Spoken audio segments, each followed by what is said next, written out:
Okay, we'll start the live stream now, please.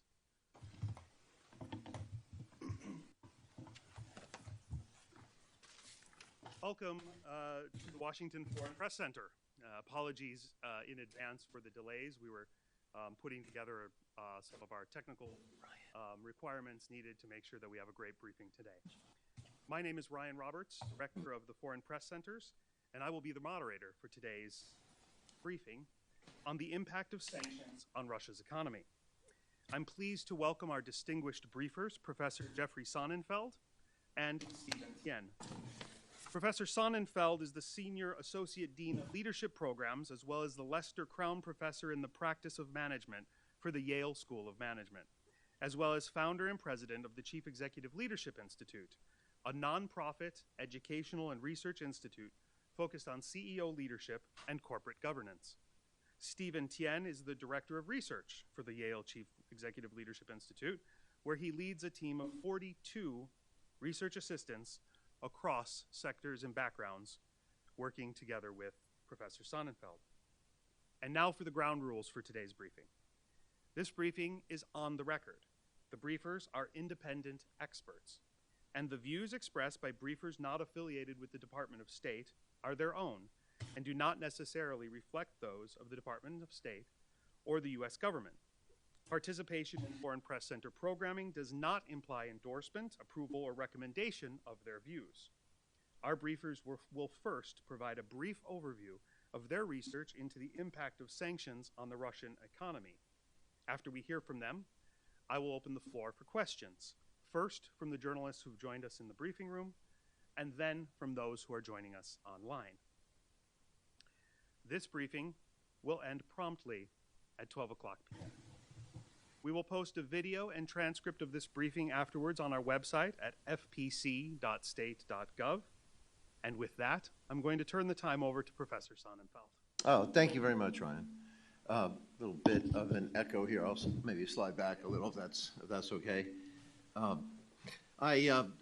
Honored to be with you today. Thank you so much for the invitation and for that wonderful introduction. I want to thank Tom Bossert, former National Advisor on Homeland Security to the last administration, Evan Seltzer, who's here representing the Undersecretary of Treasury, Brian Nelson, and who, of course, oversees terrorism, financial sanctions, and other parts of relevant parts of Treasury. Stapleton Roy, who'll be joining us, who was the ambassador across several administrations to China, Indonesia, and about a third of the rest of the globe through his career. Carla Hills, former U.S. Trade Representative and a member actually of the Ford administration, Carla Hills. But Ryan, especially to you, Ryan Roberts, for the invitation and your fantastic team to be here in your beautiful center.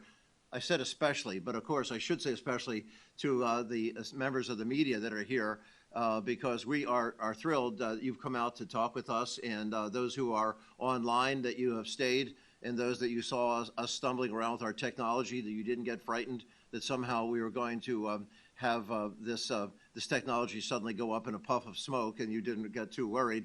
But when we're back in classroom at Yale, if we run a couple of minutes late, as we just did, the students take flight after about 5 minutes. So we really appreciate your patience, and you're entitled to ask us tough set of questions, or friendly if you happen to have any, as you care to ask. Nothing will offend us.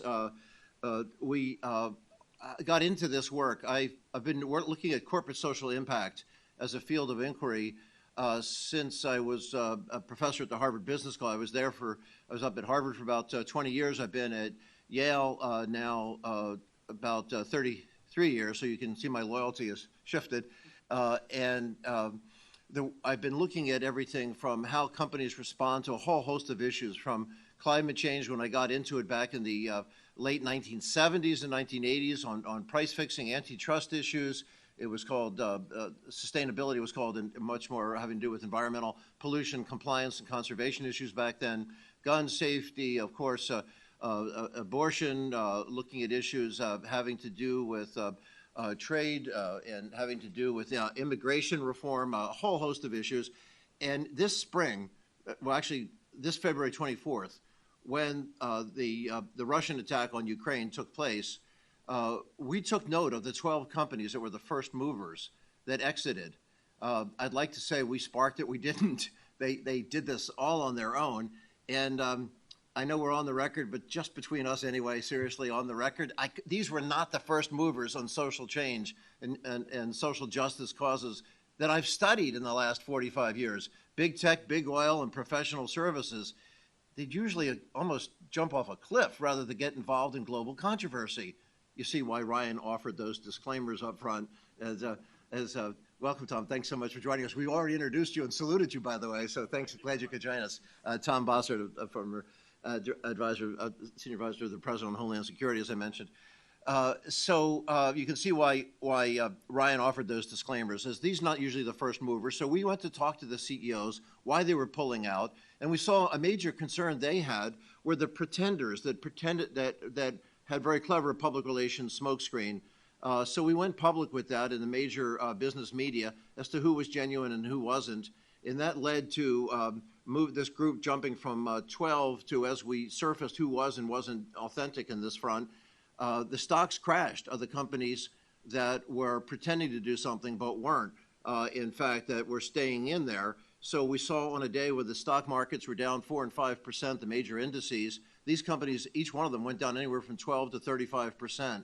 I don't know if this triggered it, if it was catalytic or was coincidental, but the list jumped from the 12 to the 75 to 500, and now we're tracking 1,300, of which more than 1,100 have actually pulled out of some form or another.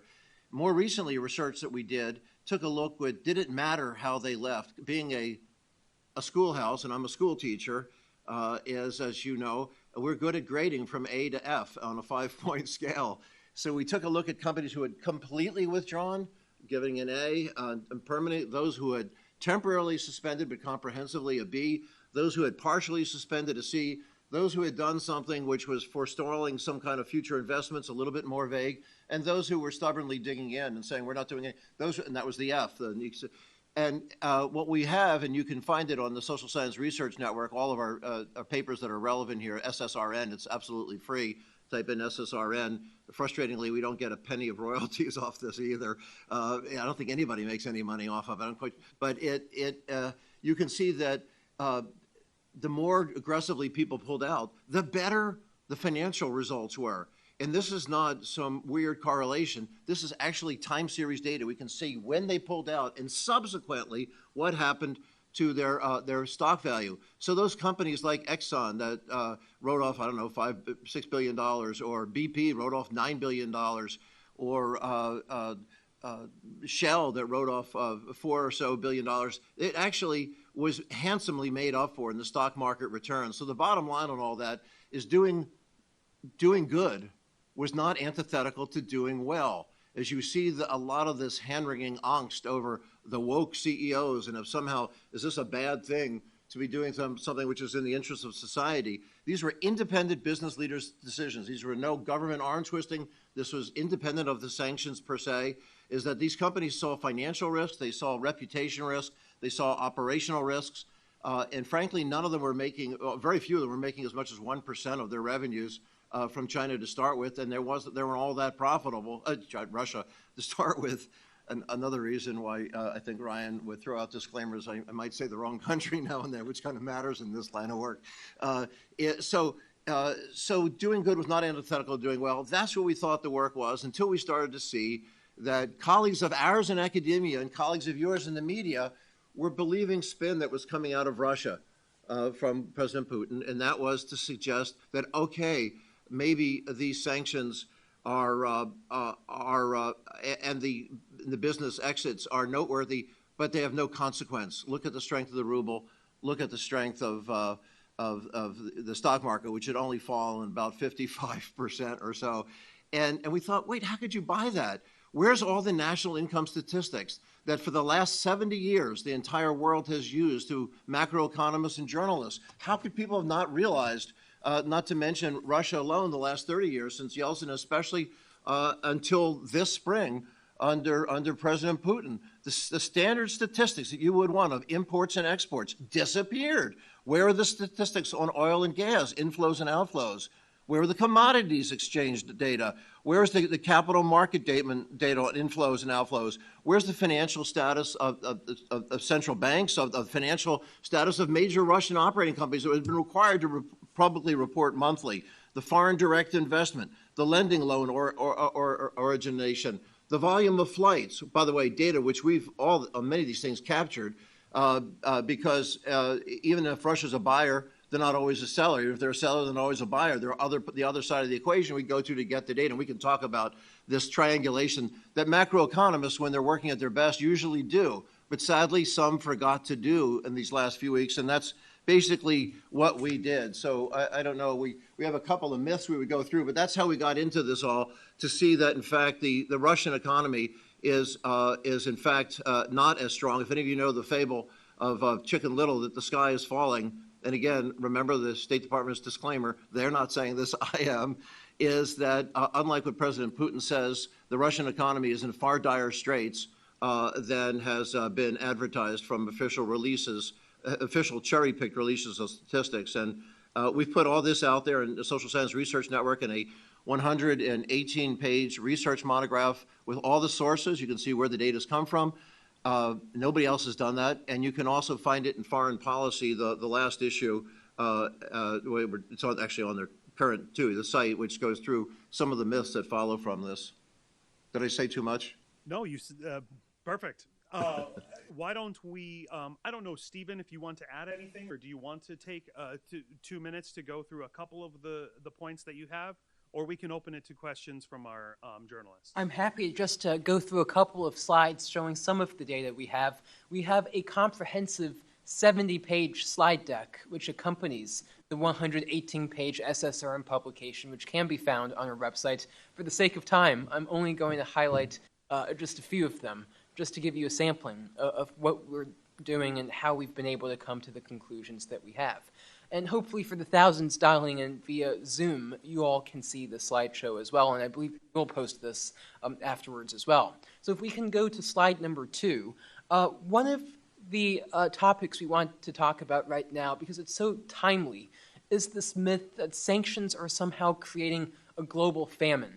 This is a myth that's been propagated relentlessly by the Kremlin, and there's this myth particularly in developing countries that the United States has somehow created a global famine, that United States sanctions are leading to a collapse in agricultural products, soaring agricultural costs.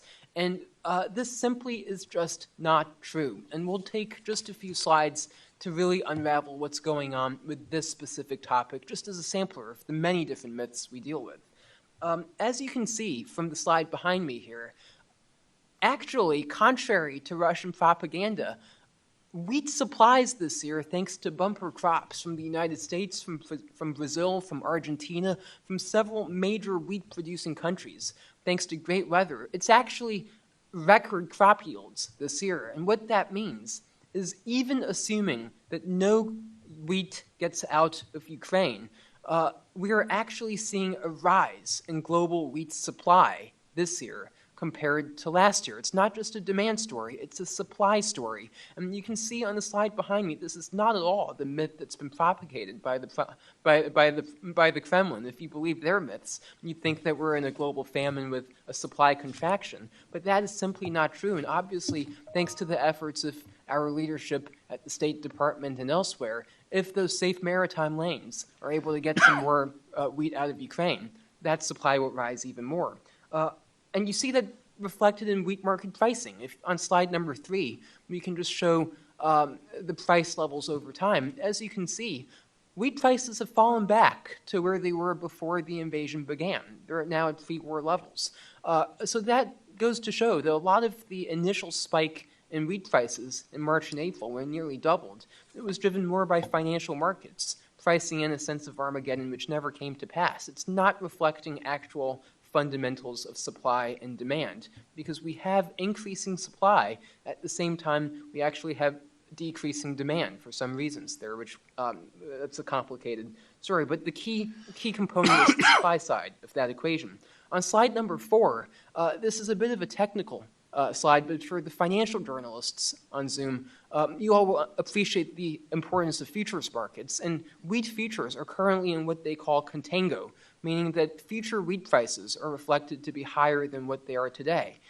That actually shows we're not in a structural deficit. There are no imminent supply challenges right now. If there were, futures market would be in backwardation, not contango, meaning that prices today would be higher than what they will be 1 or 2 years down the line as the markets are pricing them in. So that goes to show that the supply side of the equation is very different from the prevalent narrative that's being spread by Putin.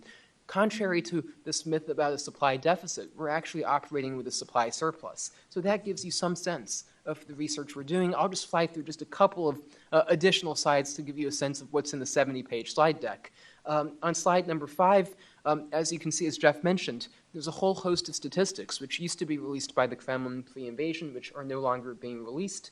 On slide number 6, as you can see from a map of Russia's pipelines, natural gas for Russia is a non-fungible good because it's mostly piped gas. It's not liquefied natural gas. They don't have liquefaction capabilities to the greatest extent. So if you take a look at the actual map of pipelines, most of Russia's pipelines lead towards Europe. Only one single pipeline connects Russia to Asia. That's the Power of Siberia pipeline, which, as you can see here, is still very much under construction. Most of the key legs have not even been built yet and won't be built until 2025. On slide number 7, as you can see, yes, Russia's been able to sell more oil to Asia, specifically China and India, but they're having to take an unprecedented $35 price discount, and it takes 35 days for that oil to get transported to East Asia, contrary to just 2 to 5 days in Europe. The last couple of slides, as you can see on slide 8, Russian domestic industrial production has fallen off across basically every single sector across society, in some cases by 60 or 50%, very dramatic levels. And one last myth we're going to unravel here before we hand it over for questions. On slide number 9, as Jeff mentioned, Putin loves to talk about the Russian ruble and how strong it is. That's simply not true. It's an artificial exchange rate. It's a reflection of capital controls. Simply put, if you live in Russia right now, there is no legal way for you to obtain dollars. You can't access dollar deposit accounts. You can't buy dollars from the bank. You see that listed here, and you can see that trading volume has plummeted across the ruble, showing that there's a heavy premium being paid on the black market. So with that, I'll hand it back to Jeff and to Ryan. And we can give you a link to these materials, but it's optional reading. None of it will be on the final exam, so don't feel like you have to follow up. But we're happy to follow up with any statistics on any of this and open it for questions. And sorry, we went on longer. Ryan told us we had 10 minutes, so we studiously avoided looking at the clock since we were late to start with. You did great. Thank you so much for those remarks and those insights. A lot of information, hard to put it into a few minutes, so really appreciate that work. We'll now open for question and answers from our journalists. For journalists in the briefing room, please raise your hand if you have a question. If called upon, we ask you to please wait for the microphone before posing your question. Kindly identify yourself and the outlet that you represent. For journalists who are joining us online, please raise your hand using the raise hand icon at the bottom of the Zoom meeting and turn your cameras on so that our briefers can see your face and we can see you as you ask your question. So let's turn to questions. Right here. Thank you so much. My name is Yaroslav Dolgopol. I'm Ukrainian journalist representing Ukraine Foreign News Agency. Thank you for your presentation and for this information about sanctions. But I have two questions, actually, to Professor Sonnenfeld. The first one is about impact of Russian sanctions. Despite all these sanctions, Russia is continuing its aggressive behavior in Europe. It's not about Ukraine. It's also about, European Union, gas supply, and et cetera, including food security. Do you see any additional sanctions or other leverage that could be used to effectively block any possibility of Russia continuing its aggression? This is the first question. And the second one, the Ukrainian government is calling to recognize Russia as a state sponsor of terrorism. Could you please explain what this status means in the context of the additional sanctions? And in your opinion, what is preventing the U.S. State Department from taking this step? Thank you. Thank you very much for those questions, and best wishes to you, your family, and your countrymen. I think the role of sanctions has been very powerful. Since we sat down here this morning, a piece I just saw just came out in Foreign Policy magazine that talks about how you take down a tyrant. I won't take you in a summary through that. I haven't read it myself to see what the editors did to our writing. Hopefully it's similar to what we sent them. And it takes a look at the historic role of sanctions, unlike what you hear with some journalists and some foreign policy experts that will talk about how sanctions have sometimes been disappointing, say in Iran, North Korea, and Cuba. They fail to take a look at the large number of examples, some of it from your part of the world in Central and Eastern Europe, or Jaruzelski in Poland, or Ceausescu in Romania, or Honecker in East Germany. We could go on and on. I was even back in Ukraine before. We could talk about the role of economic sanctions, as well as Chile or Argentina or Libya. Unlike the rest of Arab Spring, there's something different happened with Libya.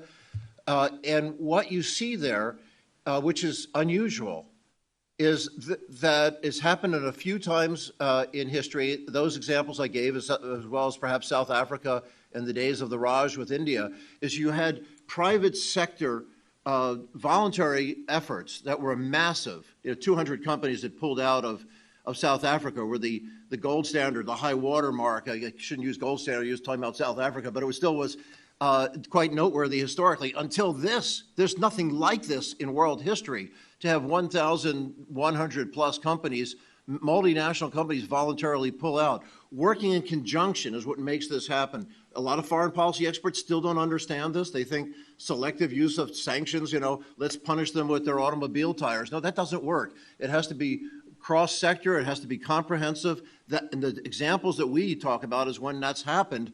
And you can see that in Central Europe that has mattered.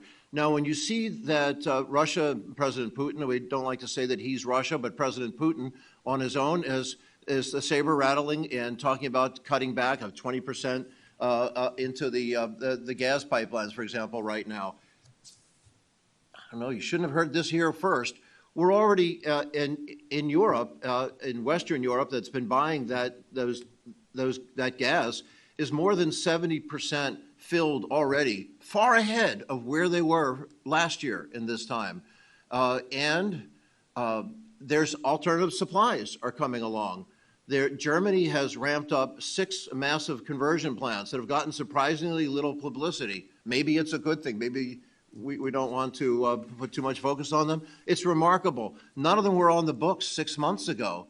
They're all due to be completed by the end of this calendar year. Maybe there'll be a little slippage, but for the cold of winter, they're not going to be dependent on Russian gas. As a matter of fact, Russia needs to sell that gas. 85% of that gas goes to Western Europe. And as you just saw, there is no pivot east. They can't sell very much of that to India or China. No matter what President Putin said, that's a myth, or some journalist said. It's a myth. They can't do it. It's vapor. It has to go through the pipes that carry vapor. It's not liquid.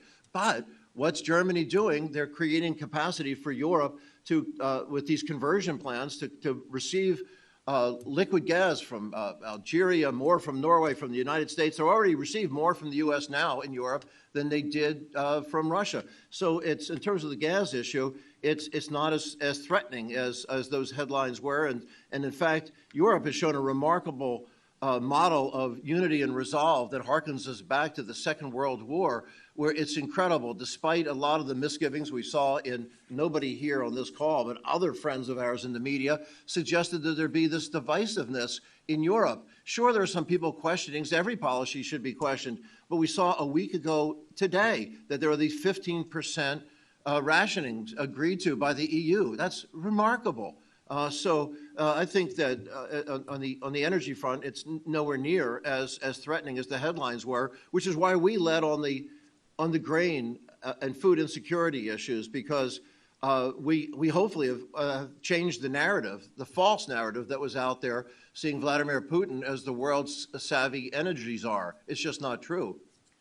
And just to jump in, if we can get slide number 10 behind me, when slide number 10 is up, I'll pause just a second, but I think it's now up.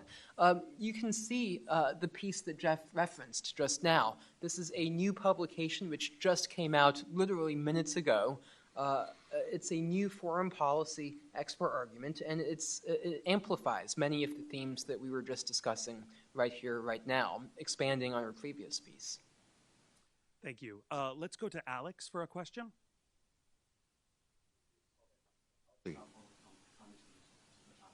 Okay.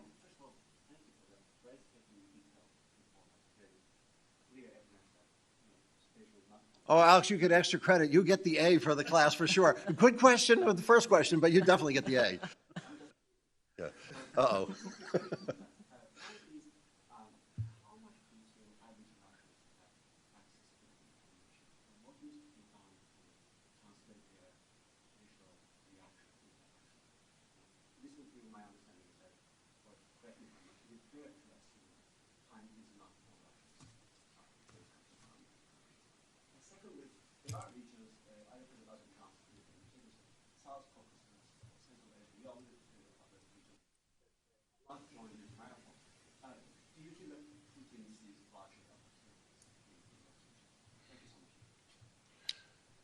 Steve, you want to start? I will start with the second question, and Jeff can tackle the first.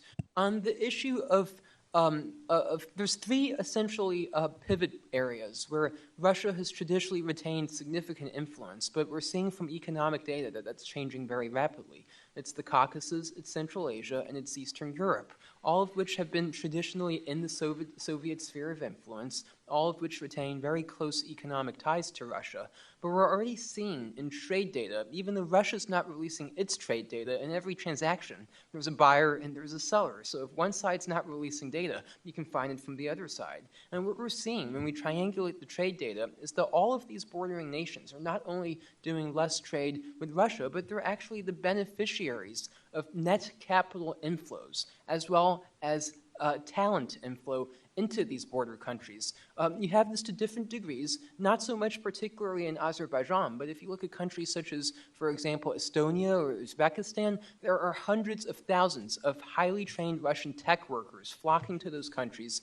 You have new financial centers being developed, for example, in Tashkent, where the Tashkent IT park has tripled in size thanks to the influx of Russian migrants. So in these traditional areas where Russia has wielded a lot of influence, and this pertains to Azerbaijan as well, these regions are having to cultivate much closer ties to other regions, including, of course, Europe, and pivot away from Russia. This is the case with Azerbaijan with the new gas deal that was just signed. Of course, lots of complications there, very idiosyncratic factors on the ground. But the macro narrative, the macro story, is that these regions that have traditionally been in the Soviet sphere of influence are pivoting away from Russia and towards Europe, towards the United States, towards other countries that can now take Russia's place. I should also mention, as we refer to Azerbaijan, and the flight of professional talent to nearby states is pretty significant from Russia. Seeing IT talent that we know that TASS, who is represented here, has already published back in April, 500,000 to 700,000. This is Russian data, have already fled and are not returning. So we expect that the number is quite a bit higher than that. But in particular, Azerbaijan, but we should mention that you have two people before you answering your questions, and hopefully in more detail than even you wanted, is that we are representing 42 researchers that are from almost every country, I think every country represented in this call, that are native speakers as well as many of them citizens of those places, and many of them operating there, including, I probably shouldn't mention this, even in Russia. We don't copy our Russian sources on our emails, hopefully, but we have people giving us photographs, data. They're fluent in at least 10 or 12 languages from Mandarin to Russian to Polish to German, Ukrainian, and things. But we have the people in Uzbekistan, or I was just telling us this morning, some data we have to verify in terms of the magnitude of Russian IT folks who have fled there too, professionals. So that's sort of interesting from that standpoint. But you still ask about the average Russian. There's another point where I wanted to hearken back to Ryan's reminder that this is not the official voice of the State Department. I should also say this is not the official voice of Yale University. This is our own little team. That the State Department has been clear in January. I haven't heard them echo this since, but I'm sure this is probably their position still, that this is not about the Russian people. This is about targeted leadership, Vladimir Putin. But your question's about the Russian people. We know from the Second World War, we have the book of Jacob Goldhammer's provocative book, 1995, Hitler's Willing Executioners, where he condemned not just Der Fuhrer for his evil schemes, but the enablers, the important role. If anyone was looking it up, I think Knopf was the publisher, but I have no stake in that either. That the role that the average German had through their complacency, they were complicit. So how does this tie in here? We don't see on the streets of Moscow the courage that we see on the streets of Kyiv and elsewhere. Now, similar ethnicity, common, why would this be? Well, I don't know, but even recent data still tells us that roughly 4% of tech-savvy Russians are downloading the VPN to receive this information. So while they know there's no alternative press, they know that opposition candidates are jailed or killed or both. Well, then what does this mean? Well, there's a hopeful angle on this, is even if relatives, immediate kin are discarded by Russians, is we just saw this article, as you may have seen yourself in the Washington Post, from, we have many Russian sources, the importance of courageous symbols, as we saw with Stephen Biko in a course in South Africa, and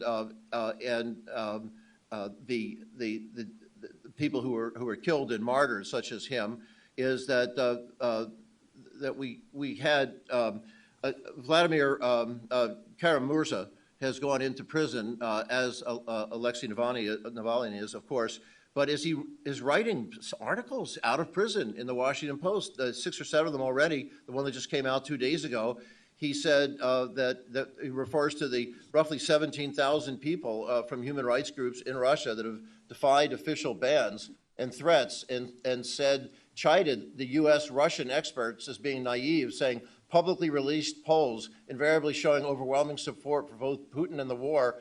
The reliability is about as high as the 99% official results for the Communist Party Soviet-style elections. I continue to be amazed by Western analysts who take these polls seriously. A recent media expose of the Russian polling industry revealed, among other things, that people simply refuse to respond to pollsters' questions for fear of repercussions. So there's a tipping point at some point where we see that there's enough suffering, there's enough hardship, that the Russian people come to recognize that the architect of their suffering is not the West. They're not being vilified by others, just as South Afrikaners learned because of the sanctions and boycotts together, they were in fact being reviled by the world, not by some diplomatic force, by some country that had some retribution, but the world saw them as rogue nation. As that comes clear, they start to recognize the number one enemy of the Russian people is Vladimir Putin. That's when we see people out on the streets. Great. I'm going to take one more question from the room here, and then we're going to go online to Zoom. I promised our journalists that we'll get to that after. Yeah, good morning. My name is John Murray. I'm with the German press agency. Thank you very much for doing this. I've got two questions. Did I understand you correct, Professor Sonnenfeld, that you are saying that Germany is not heading into an energy crisis this winter, because the Germans very much fear this? And the second question is, is there any estimate how long the Russian economy can sustain this? The second question is the hard one. Were I a public official, I would talk about other things and duck it completely because we're pushed to say, how much running time do they have left? They have foreign currency reserves of less than is advertised, 600 billion, but 300 billion of that is frozen by the West. and perhaps between us will be reallocated maybe to Ukraine for their rebuilding. We don't know, but it's certainly not accessible. They're drawing down on that. Roughly, I don't know, 80 billion of that has already been used up just since the outbreak of war. So we don't put a specific date on it because there's so many uncertainties to how much of the war effort is ramped up. We see this morning's reports is that the prisons are already being emptied to try to draft new soldiers, and we're looking at 75, 80,000 number estimates coming in of fatalities and injuries in Russian soldiers. That maybe if this war effort loosens up, then the staying power would be a lot longer. If it continues to try to ramp it up, then these reserves will disappear. They're already running deficits, 2% deficit. Think, oh, that doesn't sound so bad. If you can't finance it, it's bad. Nobody in this room, nobody you know, nobody remotely would invest in Russian debt right now. They're not repaying it. They're defaulting on it. It's not investables. So those deficits matter. So that's why, we don't know, but it's certainly, not a long period of time. So, but very good question. And the first question, which you think is the easier one, I wouldn't say it's going to be easy. A 15% rationing is a hardship. What does it mean won't be done? I don't know how it's going to be balanced between industrial and residential and other commercial uses. And I think it's remarkable. Unity and resolve in Europe should be celebrated. The EU should be celebrated for that. But I don't say that's going to be easy for people. And I hope the production, there are no production delays, construction delays on these plants in your country. But it's just incredible. They were not on the books, and they're racing ahead. And the best estimates that we see is that it will be done by the year's end. December gets kind of cold in New Haven. I don't know how it is in Munich and Berlin. Hopefully it's still quite warm by then, but I don't know, Stephen, any thoughts on this? No, absolutely. Just to amplify one of Jeff's earlier points, as it pertains to gas in Europe, there's no illusions that this will be easy. It's not that this won't be a crisis. That's the wrong way to frame it. Every policymaker in Europe, especially Robert Habeck in Germany, understands the magnitude of different scenarios moving forward. And policymakers are being proactive. Policymakers are being proactive in taking steps, and they're, again, as Jeff said, with remarkable unity across the EU, to actively bring on new supply in gas. That is an extraordinarily important story in addition to everything that's being done with the renewable transition. And at the end of the day, it's much easier for a consuming nation to be able to onboard new supply than it is for a producing nation to be able to find new markets when they're an international pariah. The way the commodity cycle works, you have a transitory increase in prices right now due to the short-term supply disruption, but higher prices incentivizes producers in nations that might not have been previously profitable to onboard new supplies. And of course, there's a time lag there. It takes time to build new regasification terminals and to bring on new gas supplies. But over time, as prices continue to rise, new supply will be brought on board, and that will increasingly balance supply and demand. And as long as the EU stays united through Putin's divide and conquer tactics, which remarkably right now on the gas crisis it is, this is a solvable transitory crisis, whereas for Russia, it is not a solvable, it is a permanent loss of market share. It is not replaceable and not solvable. As a brief aside, if I had any academic colleagues on the line, they're wondering why I mentioned Stephen Biko and not Nelson Mandela. I already imagine faces grimacing back home on the Yale campus. The reason I was talking about the martyr, he was murdered. And of course, Nelson Mandela was an incredible, inspiring figure. But who I never got to know, but I did know Bishop Desmond Tutu, who talked quite directly at this as a great human rights activist who said, an anti-apartheid leader, that the marriage of private sector exits with the government sanctions was critical for the inextricable, intertwined nature of the symbolism and the substance of what these economic pressures say to a domestic population, in that case, South Africa. Let's go now to our journalists who are on Zoom. We have a question from Martin Burcharth. Would you turn on your camera and pose your question? Yes. Hi, thank you very much for doing this. I've always been confused about what the purpose of these sanctions on Russia are. Was it to bring about the fall of Putin primarily, or was it primarily to limit or even stop his ability to wage war on Ukraine. And so I wondered whether the authors of this report had found any evidence that sanctions have at least had a limited impact on Russia's ability to wage war, and whether sanctions only could be successful if there's a total ban on energy imports to Europe. And the last thing I've been thinking about is this: even if there were a total ban on energy imports, could Russia not just finance its war by larger budget deficits, basically? Finance it by what? I'm sorry, but Larger budget deficits. oh, I don't know, Stephen. Well, sure, I can jump in on the budget deficits. There's two ways to essentially finance a budget deficit for a government. You're either selling debt and raising new capital, or you're drawing down your rainy day funds. In the case of Russia, they've been locked out of international capital markets. Ever since the start of the invasion, there's been zero debt issuances across any Russian entity, whether sovereign or corporate, zero equity issuances for any Russian entity. They've been frozen out of Western capital markets, which of course are the deepest, richest sources of capital. You can say that they still have access to domestic capital markets, but the entire capital in that market is a fraction of what Western capital markets represents. It is not the same deep, rich, liquid pool of capital that Western financial markets are. Now, in terms of drawing down rainy day funds, nobody is saying that Russia will go broke overnight. Russia does not have high external debts, and it does have, even beyond the frozen portion, $300 billion approximately in foreign exchange reserves, primarily denominated in gold and renminbi. What this is it's the structural erosion of Russia's economy at every single level over the intermediate to long term. It's not an overnight financial crisis or an overnight, depletion of rainy day funds. Budget deficits can be sustained in the short term, but they're unsustainable in the intermediate to long term when you're facing the crises that Russia is facing. And I would also jump in on your question about military capabilities. The Ukrainians are finding weapons with semiconductors that they're recovering from the battlefield, Russian weapons with semiconductors that are salvaged and cannibalized from refrigerators. That is not the sign of a healthy producing economy.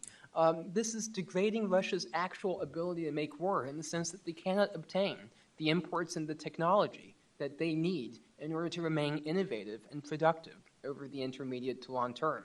It is that lack of access to Western technology, to the global market, that erodes Russia's economy in the intermediate term, but also erodes Russia's ability to wage war, its war-making capabilities. And getting some of those parts, you'll always see articles that some of your colleagues will write about some IT components or some airplane parts get in.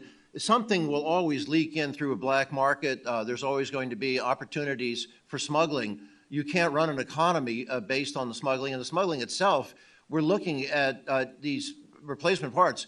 Nothing is at 20%. We're looking at 60, 70% inflation across these sectors that we had up on the board before.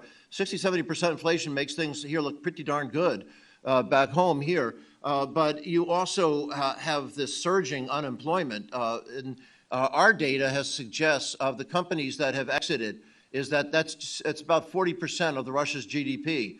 That could be a big chunk of the workforce. If you take Russia's own numbers, that they only represents 12% of the Russian workforce that's exited. That's 5 million people right there. That's direct employment of 5 million people. I don't know that there's an economist that you would ever talk to that won't say that's the direct. So the multiple of jobs dependent on those companies would be conservatively 3 times that. So you get back up to the 40% number again. That's a lot of unemployment. We've heard some companies that stayed in Russia say, oh, well, the Duma has issued this decree that if they don't keep working, they might get imprisoned. There aren't enough football stadiums in all of Europe to hold 40% of the workforce. All that would do would be to trigger the next Russian Revolution. I can't imagine any leader, sane or insane, trying to round up 40% of their workforce. That's crazy. So what is the objective of all this, as you opened with, as Stephen talked through the fact they can't finance this war? That's, again, where I want to, scream from the mountaintop that this is speaking not for Yale University, not for the United States government, not for the State Department.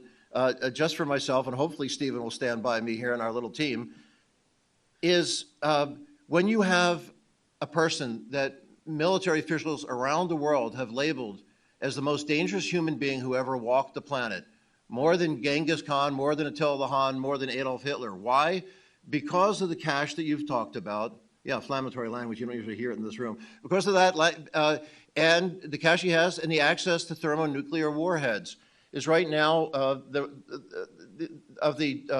I guess it's around 12, almost 13,000 nuclear warheads in the world. The U.S. and Russia have about 90% of them. So if we're talking about somebody who is an imperialist, a bloody dictator, a tyrant that taking on innocent sovereign nations. Crimea, what did they do? Interfere in the elections of Georgia or Moldova or France or the U.S.? I mean, this is not something where Neville Chamberlain-like appeasement is like going to lead to some easy ceasefire and everybody can go away happily ever after.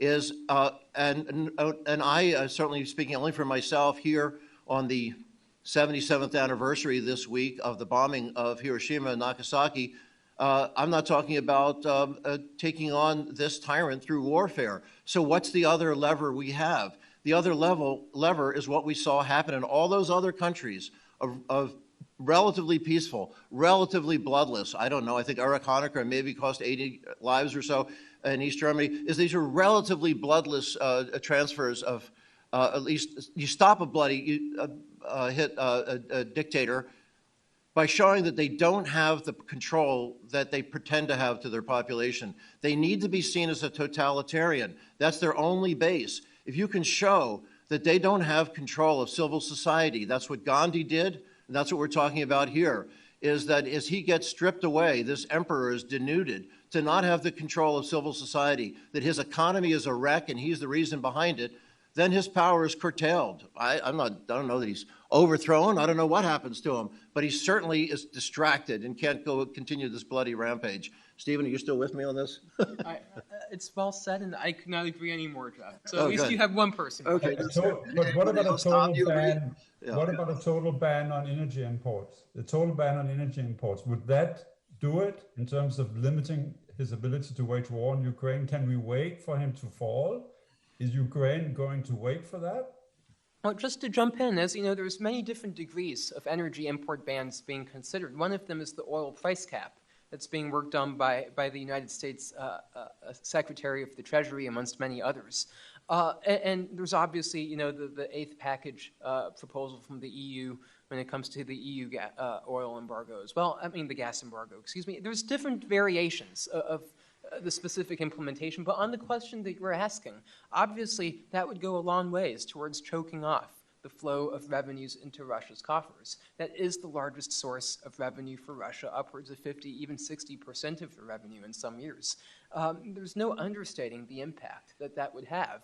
But even short of that, what we have to understand is at the current moment, regardless of what bans are put in place, the oil and gas market for Russia has already irrevocably deteriorated. Russia's production is projected to decline over the next 10 years, even by the Russian Energy Ministry's own estimates, because they not only don't have the markets, they can't get the oil and gas out of the ground. A lot of Russia's most promising energy developments are in the Arctic, and they lack the upstream technology to be able to continue to innovate there. So yes, on your question, it's obviously a very important measure, but even short of that, what we have to understand is that in terms of what's actually going on, Russia's status as an energy exporter is already under severe strain.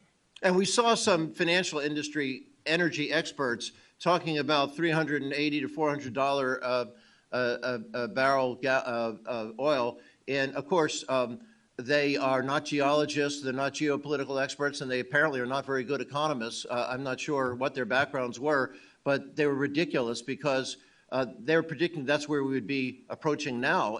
And we're looking at $90, $91 a barrel. And if we're looking at a $35 discount on that because Russia has found that China, whose imports are down 50%, by the way, they're not compensating for the import crashing from the West. The Russian imports from China are down 50%, as much of the rest of the world.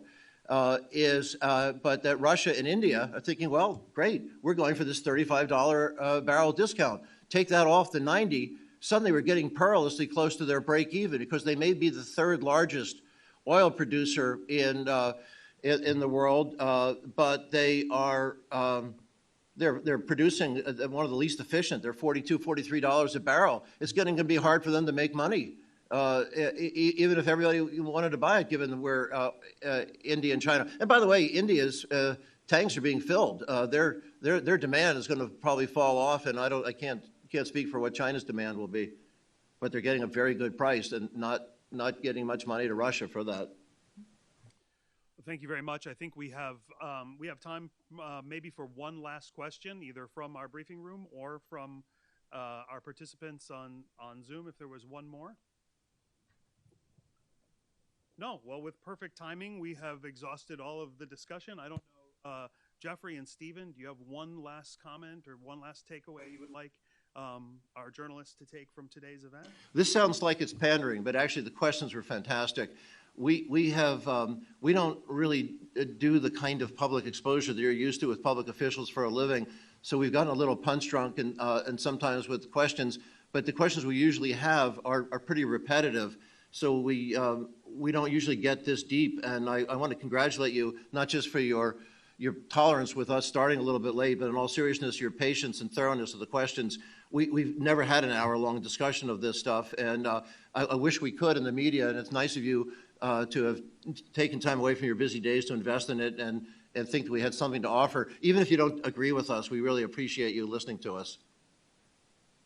Well, thank you very much. This ends the Q&A session.